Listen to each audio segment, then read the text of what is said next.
বলেছেন যে মসজিদে গিয়ে নারীদের জন্য বা মহিলাদের জন্য জামাতে নামাজ আদায় করা মাকরু, কিন্তু আমি আপনার এই বক্তব্যটার পরিপ্রেক্ষিতে আমি দেখতে পাচ্ছি যে এটা তো বরং মাকরু নয়, কেউ কেউ এটাকে মুস্তাহাব বা এনকারেজ বলতে চান। অনেকে উদাহরণ দিচ্ছেন আয়েশা যিনি প্রফেটের স্ত্রী ছিলেন রাদিয়াল্লাহু আনহা, হ্যাঁ আয়েশা রাদিয়াল্লাহু আনহা, উনি ইমামতি করে মেয়েদের নামাজ পড়িয়েছেন, এবং যে জায়গায় আপনি এটা মুকরু বলছেন ওই জায়গায় কেউ মুস্তাহাব বলতে গিয়ে আপনার বক্তব্যের বিরোধিতা করছেন। এটা নিয়ে আপনি যদি আমাদের একটু বলেন।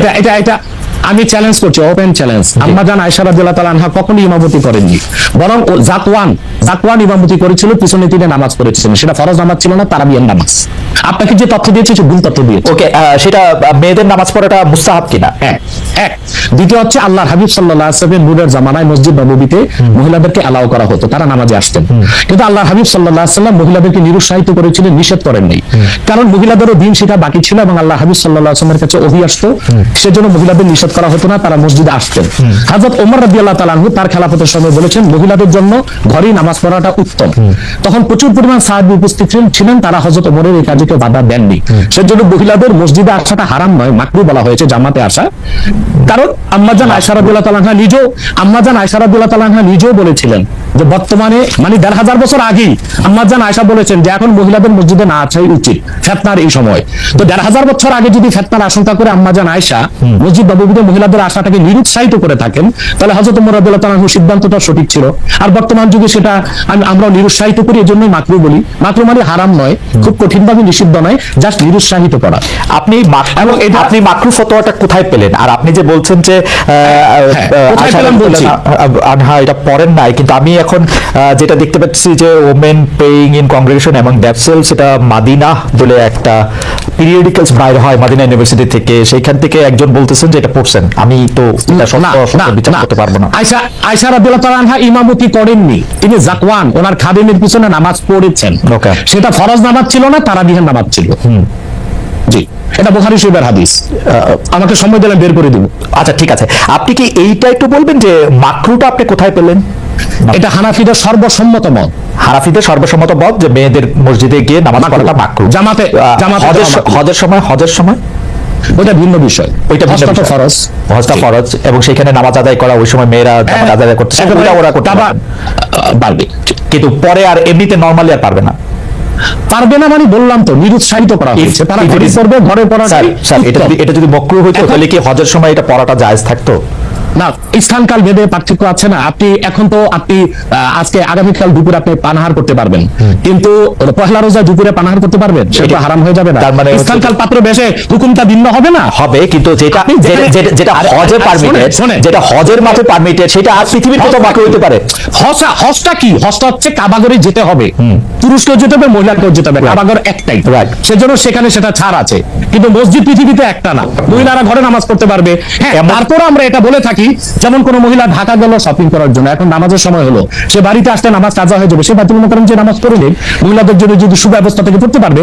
মাকরুটাকে আপনি খুব বড় করে দেখার প্রয়োজন নাই। এই যে আপনার মাথায় টুপি নাই, এটাও কিন্তু মাকরু স্যার, যেটা মাথায় বসা মাকরু, রাইট। যেটা কিন্তু তাই বলে তো আপনাকে আমি গুনাহগার বলতে পারছি না, উৎসাহিত করব। স্যার, আমি যেটা বলতে চাইতেছি, এমন কোন কাজ কি আছে যেটা কাবাগারে করা যায়, অন্য যে কোনো জায়গায় আরেকটা মাকরু হিসেবে বিবেচিত হবে? আর কোন কাজ কি এরকম আছে? বোঝার জন্য জানতে চাইতেছি স্যার। হ্যাঁ, বুঝার জন্য বলতেছি।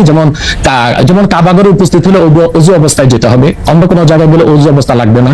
কেউ যদি হজ করতে ইহরাম ভাবে, স্ত্রীর সহবাস তার জন্য হারাম যতদিন যেটা কাবাগরে করা যায়, সেটা অন্য কোথাও হারাম আছে কিনা? কাবাগর, হ্যাঁ হারাম আছে। যেমন কাবাগর তোয়াফ করা হচ্ছে ফরজ, হজের একটা ফরজ, কিন্তু পৃথিবীর অন্য কোনো ঘর কোনো জায়গায় তোয়াফ করা যায় না, সেখানে যেটা অন্য জায়গায় যায় না। মানে যেহেতু কাবাগর তোয়াফ করা যায়, মানে কাবাগর শুধু তোয়াফের জায়গা, কাবাগর তোয়াফ করা ফরজ, কিন্তু পৃথিবীর অন্য কোনো মসজিদ বা আল্লাহর ওলির কোনো কবর বা মাজার তো তোয়াফ করা যাবে না, সেটা তো সেরে। আচ্ছা, তাহলে স্থানকাল পাত্র ভেদে এবং সময়ের ভিন্নতার কারণে হুকুম পরিবর্তন হয়। যেমন আমি আপনাকে একটা উদাহরণ দিয়েছি, আগামীকাল আপনাকে দুপুরে খেতে হবে, সেটা খাওয়া আপনার জন্য সওয়াবের কাজ। আল্লাহ বলেছেন কুলু ওয়াশরাবু, খাও পান করো, কিন্তু ঠিক পহেলা রোজার দিন দুপুরে আপনি খেতে পারবেন না, সেটা হারাম। অথবা মাকরু বিষয়টাও স্থানকাল পাত্র ভেদে তো পরিবর্তন হবে। লাস্ট কোশ্চেন এই সিরিজে জাস্ট বোঝার জন্য, আমাদের অনেক দর্শক জানাচ্ছেন যে সৌদি আরব সহ ইসলামী বিশ্বের অনেক দুনিয়ায় মেয়েদের জামাতে নামাজ পড়ার ব্যবস্থা মসজিদে আছে, তাহলে সেই ব্যাপারটা কি মাকরু কিনা, এবং তাদের শরিয়া বোর্ড সেইটাকে আসলে পরীক্ষা করছে কিনা? আবার বলেন তো প্রশ্নটা। এমন অনেক মুসলিম দেশ আছে, সৌদি আরব সহ, আরব দেশ সহ, যেখানে জামাতে মেয়েদের নামাজ পড়ার ব্যবস্থা আছে। বিশেষ করে রমজানের সময় তো তারাবির নামাজের ক্ষেত্রে মেয়েরা অনেকেই যান।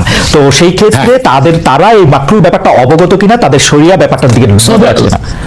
আপনি হয়তো বা ভুলে গেছেন আমার উত্তরটা। হানাফি মাযহাব মতে মাকরু। আমরা যেহেতু মাযহাব হানাফি মানি, এই জন্য মাকরু। কিন্তু সৌদি আরবে হানাফি মাযহাব না, হাম্বলি মাযহাব, সেখানে মাকরু না। আচ্ছা, মানে হানাফি মাযহাব মতে মাকরু। ওকে, আমি পরের আপনার বক্তব্যটা নিশ্চয়ই অন্য আলেমরাও শুনেছেন, তারা তাদের মতো করে তারা ব্যাপারটা বিবেচনা করে দেখবেন। আমরা এটা শুনলাম।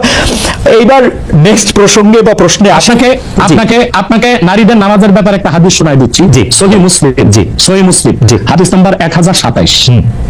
عن أمرة بنت عبد الرحمن أنها أخبرته أن عائشة زوج النبي صلى الله عليه وسلم قالت لو أدرك رسول الله صلى الله عليه وسلم ما أدرك النساء لمنعهن المسجد। পরিষ্কার সহিহ মুসলিমের হাদিস।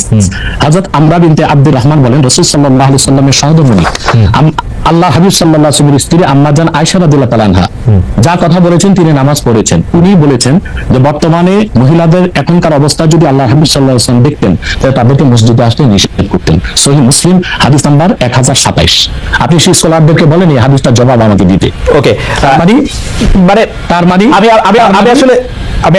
আমি শেষ করি। জি। তার মানে হচ্ছে মহিলাদেরকে মাকরু বলা দ্বারা হানাফি মাযহাবে যে নিষেধ করা হয়েছে, কঠিন নিষেধ না, মানে নিরুৎসাহিত করা হয়েছে।